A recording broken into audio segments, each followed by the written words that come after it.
जय हिंद। इस वीडियो में हम लोग प्रकाश के परावर्तन के बारे में समझते हैं। प्रकाश के परावर्तन के बारे में समझने से पहले हम कुछ शब्द को देख लेते, कुछ वर्ड को देख लेते हैं। जैसे कि प्रकाश किसे कहते हैं? What is light? तब प्रकाश क्या है? एक प्रकार की ऊर्जा है जिससे हम किसी वस्तु को देखते हैं या देखने की संभावना को व्यक्त करते हैं। जैसे कि कोई वस्तु अंधेरा में रखा हुआ है, अगर उसको देखने की आवश्यकता है तो उससे हमको प्रकाश की ज़रूरत पड़ती है, पर अंधेरा में कोई वस्तु दिखाई नहीं देती है। जब प्रकाश उस वस्तु पर पड़ता है, उस वस्तु से टकरा करके हमारे आँखों के रेटिना पर पड़ता है, तो ही हम वस्तु को देख पाते हैं, अन्यथा नहीं देख पाते हैं। दूसरी चीज़ आता है कि प्रकाश के गुण प्रॉपर्टीज ऑफ लाइट। तब प्रकाश के पहला गुण है कि प्रकाश सीधी रेखा में चलती है, प्रकाश कभी टेढ़ी रेखा में नहीं चलती है, प्रकाश हर हमेशा सीधी रेखा में चलती है। दूसरा, उसके बाद आता है कि प्रकाश एक विद्युत चुंबकीय तरंग है। प्रकाश क्या है? एक विद्युत चुंबक तरंग है। चौथा माता डी नंबर में, प्रकाश स्वयं दिखाई नहीं देता है किंतु इसके सहायता से हम किसी वस्तु को देख पाते हैं। प्रकाश स्वयं दिखाई तो नहीं देगा, लेकिन हम किसी वस्तु को देख पाते हैं। अगला वर्ड आता है कि प्रदीप्त वस्तु क्या है? प्रदीप्त वस्तु क्या है? तो वैसे वस्तु को हम प्रदीप्त वस्तु कहते हैं जिससे प्रकाश उत्सर्जन स्वतः होती है, जिससे प्रकाश उत्सर्जन होती है। ऐसे वस्तु जिससे प्रकाश उत्सर्जन होती है उसे हम प्रदीप्त वस्तु कहते हैं। जैसे सूर्य, जलता हुआ बिजली का बल्ब, जलती हुई ये सभी प्रकाश उत्सर्जन करते हैं और इसे हम प्रदीप्त वस्तु कहते हैं। चौथा नंबर में आता है अदीप्त वस्तु किसे कहते हैं?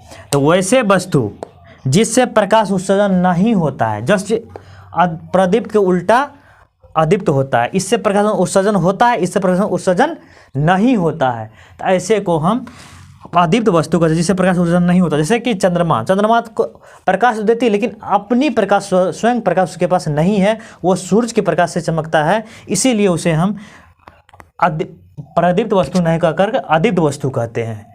और टेबल से प्रकाश नहीं आता है। मार्कर, इसे बहुत सारे ऐसे उससे प्रकाश नहीं उत्सर्जन होता है।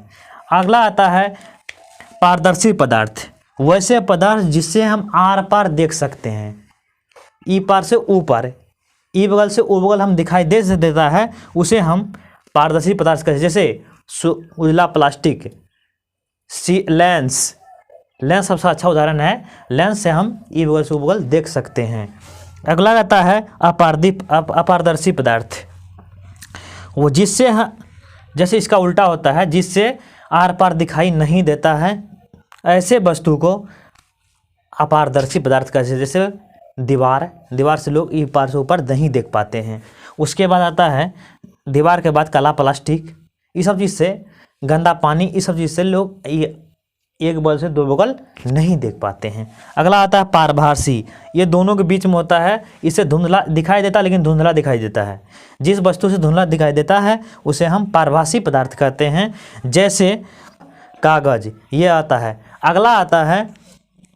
अगला एक और है, चलिए उसको देखते हैं। किरण, प्रकाश की किरण, रे ऑफ लाइट। प्रकाश जब एक सरल रेखा में गमन करती है तो उसे हम कहते हैं प्रकाश की किरण कहते हैं।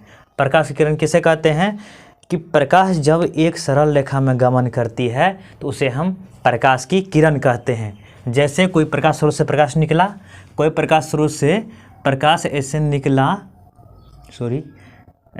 प्रकाश स्रोत, अगर ये एक रेखा में गमन करते हुए चली जाएगी आगे तो उसे हम प्रकाश की किरण कहेंगे, रे ऑफ लाइट बोलेंगे। अगला आता है प्रकाश के किरणपुंज। किरणपुंज क्या है?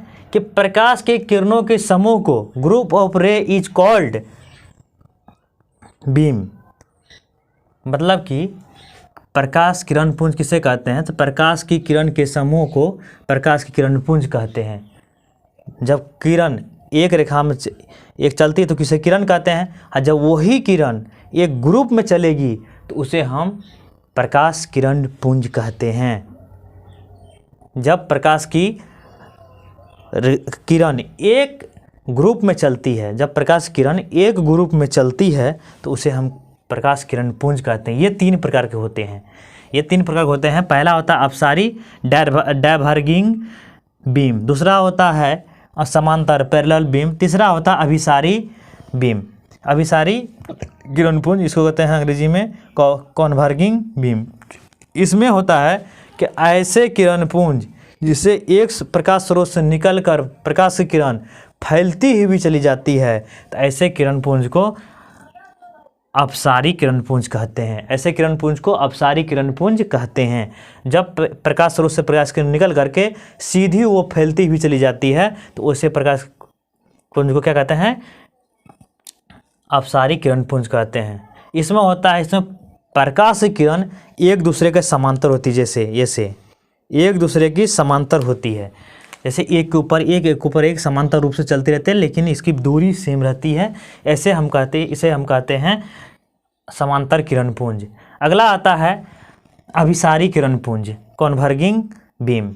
इसमें क्या होता है कि प्रकाश की किरण एक बिंदु पर आकर मिलती है या तो मिलती हुई प्रतीत होती है, ऐसे प्रकाश की किरणपुंज को हम अभिसारी किरणपुंज कहते हैं। इसमें क्या होता है, इसके किरणों के बीच की दूरी घटती चली जाती है। इसमें क्या होता है कि किरणों के बीच की दूरी बढ़ती हुई चली जाती है, इसमें होता है किरणों के बीच की दूरी घटती हुई चली जाती है। इसमें समांतर रहती, सेम रहती, समान रहती, बराबर रहती है। इस प्रकार के तीनों किरणपुंज होते हैं। अगला होता है, इसी में इसका दूरी क्या होता है, बीच की दूरी बढ़ती जाती है।